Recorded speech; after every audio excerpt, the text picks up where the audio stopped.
Hi, today I'm going to show you how to log on to Seesaw from home. Now your teacher's going to send you something that looks like this, and it's a step-by-step on how to log on to Seesaw. Now you can either use a computer, a phone, or a device. If you use a computer, this is the website you go to. And if you're going to install this app on your phone or device, you make sure you download the class app. It looks like this, class app, not the family app, but the class app. Now step 2 is you have to click on I am a student. Now if you notice here, a computer, a phone, and a device, it all looks the same. And then it's going to give you a code, or you can use the QR code.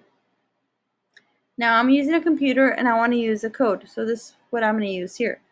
Now I'm going to go to the Seesaw app. If you just Google it, it's going to take you to something that looks like this. Now you want to click on the right side, login. And this is where you want to be. This is what it should look like. This is the way it looks like on a computer or a device. Now you click on I am a student and you go to the bottom, text code. Now here I am able to copy it because it's a PDF file, but if you received a picture, you won't be able to copy. You would have to write it down and then write it down on a piece of paper, or just go back and forth remembering the code, type in your code, and click go. Now once I'm in here, it's going to have activities. I have one activity here that I have pending. And I can, okay, to make sure it's you, on the top left, you'll see your name, and then you'll see your class. Now, if you want to see other activities that you've done, you click on journal, and this is where it is.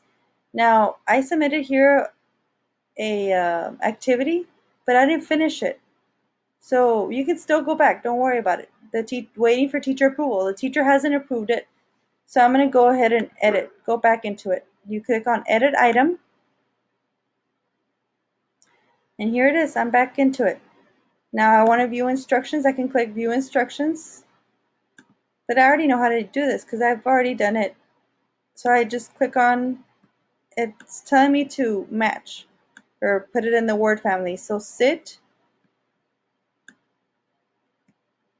You just go different ways here.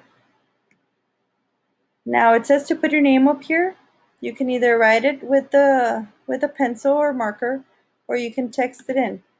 Now here I'm going to put Guzman. And then I click out of it and I can click back on to move it. I can click here to make it smaller.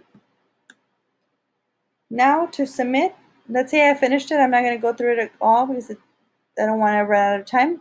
I'm going to click on the check mark here and it's going to load it. Now you can see my activities here, and it's been updated to what I was able to complete. Now, like I said, you can always go back and finish it. Don't worry. Now, let's say you have multiple students at home that are using the Seesaw app. Each student has to sign out to log into a different one. So you have to sign out every single time so that another person can use it. Now, let's say you lose the picture, the code that your teacher sent you. You can always ask your teacher to send you a new one. Now, you will notice that when a teacher sends you a new one, it's going to be a different code, because that's just the way Seesaw works. Every time a teacher runs these reports for any parent, all the codes will change. Now, each student can have up to 50 codes, so you should be fine with any code. Any code that you use that is for your student, it should work. If it doesn't work, just let us know. I hope this helps on how to log on to Seesaw. Thank you.